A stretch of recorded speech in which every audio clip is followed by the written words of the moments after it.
Assalamualaikum warahmatullahi wabarakatuh. Salam sejahtera bagi kita semua. Hari ini kita akan membahas penyusunan laporan aktualisasi di bab 4D bab 5 juga.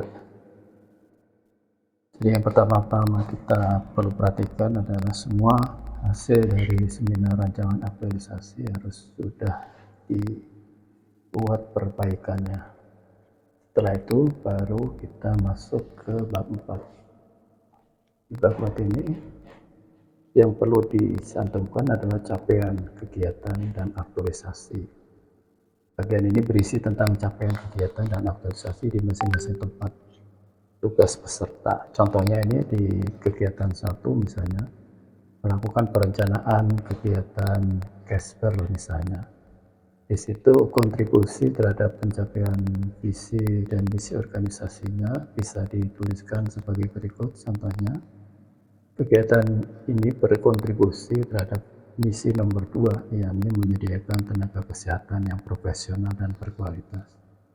Dengan demikian, maka perencanaan kegiatan diharapkan dapat dilakukan sehingga melaksanakan sosialisasi ini akan berjalan dengan lancar demi meningkatkan keselamatan pasien yang ada di tempat tugas peserta. Kemudian yang bagian kedua adalah tahap kegiatan dan aktualisasi nilai-nilai dasar PNS. Jadi yang diuraikan di sini adalah tahap kegiatannya, kemudian aktualisasi nilai-nilai dasar PNS atau ASN apa yang dilaksanakan. Contohnya untuk tahap kegiatan 1 yaitu perencanaan kegiatan Casper. Tahap kegiatannya meliputi konsultasi dengan mentor. Kemudian di sini deskripsinya atau uraiannya bisa dicantumkan kurang lebih seperti ini, bahwa konsultasi dengan mentor merupakan tahap penting dalam proses penyusunan rencana aktualisasi, sehingga tahap ini bertujuan untuk memperoleh bimbingan, arahan, dan masukan strategi dari mentor yang memahami konteks organisasi tempat peserta bertugas. Dengan demikian, rancangan yang disusun menjadi lebih relevan, aplikatif, dan sejalan dengan visi misi serta nilai-nilai instansi.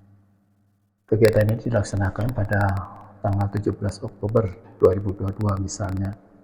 Kemudian sebagai output atau keluarannya, memperoleh izin untuk melaksanakan kegiatan aktualisasi dan hambatan dan solusi yang mungkin telah dihambati. Yang pertama, hambatan dan solusi yang dialami oleh peserta. Yang pertama, hambatannya, mentor memiliki tanggung jawab utama di unit kerja sehingga sulit menyediakan waktu khusus untuk sesi konsultasi yang mendalam. Kemudian solusinya, memanfaatkan media Zoom atau daring, baik itu berupa WhatsApp group maupun media Google Meet atau Zoom untuk konsultasi dengan mentor. Selanjutnya diuraikan keterkaitan nilai-nilai dasar ASN. Yang pertama, sebagai contoh adalah berorientasi pelayanan. Di sini dicantumkan bahwa pada saat melaksanakan tahap kegiatan ini, peserta bersikap ramah, yaitu dalam hal penyampaian informasi, berkomunikasi dalam merencanakan kegiatan, sehingga ini dihitung 1 penerapan atau aktualisasi dari berorientasi pelayanan. Kemudian yang kedua, misalnya sopan santun, yakni melaksanakan komunikasi dengan bahasa yang sopan dan santun. Dan yang ketiga, penerapan orientasi pelayanan, yaitu komitmen memberikan pelayanan yang prima, yakni peserta berusaha memaksimalkan perencanaan kegiatan untuk memberikan pelayanan yang prima.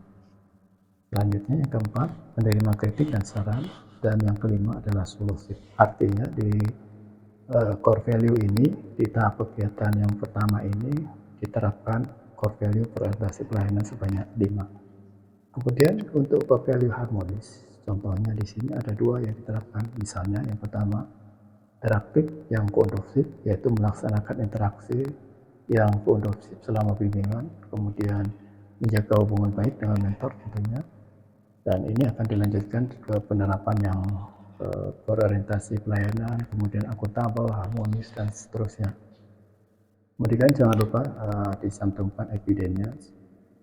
Setelah itu dicantumkan juga rekapitulasi capaian output kegiatannya. Nah, di sini berisi kegiatan dan tentang kegiatan, kemudian outputnya apa, tanggal berapa dilaksanakan, dan evidensinya berupa apa. Sehingga di sini kita bisa melihat rekapitulasi capaian output dari kegiatan maupun tahap kegiatannya. Selanjutnya dicantumkan juga rekapitulasi aktualisasi nilai-nilai dasar berakhlak. Yang tadi, yang sudah diuraikan di depan tadi, dihitung penerapannya, tahap kegiatan maupun kegiatan keberapa, di tahap kegiatannya berapa, ya.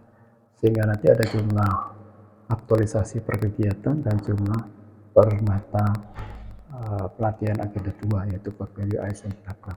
Contohnya ini, pada saat rancangan sudah dihitung sebanyak 80, kemudian pada saat aktualisasi ada 85. Selanjutnya diuraikan juga tentang tertangannya isu dengan gagasan kreatif. Jadi isu yang sudah ditapis dengan PKL, kemudian penyebabnya ditapis juga dengan Fishbone, dan penyebab utamanya ditapis juga dengan USG misalnya. Ini perlu disampaikan di bagian ini bahwa isu yang sudah ditapis tadi memang sudah tertangani dengan adanya gagasan kreatif. Contohnya di sini bisa divisualisasikan dalam bentuk grafik atau dalam bentuk tabel. Yang sebelah kanan itu yaitu tabel kondisi sebelum adanya gagasan kreatif, kemudian sebelah kanan adalah tabel setelah atau kondisi setelah dilaksanakan gagasan kreatif selama kurang lebih 1 bulan. Kemudian kemanfaatan gagasan kreatif. Nah, ini perlu dicantumkan juga bahwa gagasan kreatif yang kita susun itu bermanfaat bagi peserta, khususnya contohnya di sini adalah pesertanya adalah tenaga kesehatan, maka kemanfaatannya adalah mendapatkan penyegaran ulang mengenai komponen observasi, kemudian mendapatkan wawasan mengenai tool observasi EWS, dan memudahkan pengambilan keputusan respon klinis sesuai dengan scoring EWS. Selain itu dicantumkan juga manfaat bagi pasien itu sendiri atau klien, contohnya mendapat observasi yang optimal. Dan yang terakhir manfaat bagi instansi Bapak Ibu, contohnya ini adalah rumah sakit. Jadi dengan adanya gagasan kreatif ini maka observasi pasien semakin optimal, kemudian menurunkan angka kematian kurang dari 48 jam pada masa perawatan, dan meningkatkan keselamatan pasien. Di bagian lain selanjutnya diuraikan tentang rencana tindak lanjut. Tentunya di sini hal pokok yang perlu diuraikan adalah aktualisasi dari agenda 2 yaitu nilai-nilai dasar ASN, kemudian dihabituasikan, dan di sini diuraikan juga habituasi nilai-nilai dasar ASN-nya tentunya melalui evidence maupun melalui uraian. Yang pertama, surat pernyataan komitmen, yang ini peserta berkomitmen untuk menghabituasikan nilai-nilai dasar ASN berakhlak. Kemudian yang kedua, dengan adanya role model di tempat kerja, dan yang ketiga, adanya dukungan dan iklim kerja. Kemudian yang keempat, hubungan baik dengan teman sejawat yang ada di tempat kerja peserta. Dan selain itu juga ditambahkan juga tindak lanjut kebutuhan mengatasi isu. Ini maksudnya adalah melihat atau menganalisis kembali akar penyebab isu yang tidak terpilih sebagai gagasan kreatif, kemudian diuraikan tindak lanjutnya seperti apa. Contohnya ini pada saat Bapak Ibu bisa melihat akan Fishbone, maka di situ Bapak Ibu akan melihat bagian mana yang penyebab isu tadi yang tidak tertangani melalui gagasan kreatif. Contohnya, misalnya ada 5 isu, dari mulai pendidikannya rendah, tingginya angka kunjungan IGD, ya, alat kesehatan penunjang observasi yang kurang, kemampuan SDM yang beragam, dan kurangnya ruangan rawat intensif. Jadi dari akar penyebab isu yang 5 tadi kemudian direncanakan untuk ditindaklanjuti. Contohnya ini, untuk akar penyebab isu yang pertama, Didiskusikan kegiatan untuk menindaklanjutnya adalah edukasi mengenai tanda kekhawatiran pasien. Kemudian deskripsinya yaitu membuat video edukasi, kemudian mengupload video edukasi di media sosial misalnya. Kemudian pihak yang terkait dalam hal ini contohnya adalah misalnya dokter sebagai reviewer, keluarga pasien, dan PKRS.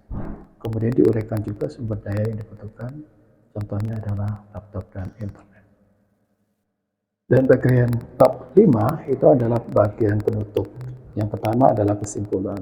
Jadi kesimpulan ini adalah menjelaskan kembali ketercapaian dari tujuan Bapak Ibu membuat aktualisasi yang ada di bab 1 ya. Di situ ada tujuan umum dan tujuan khusus. Nah, itu diuraikan kembali ketercapaiannya.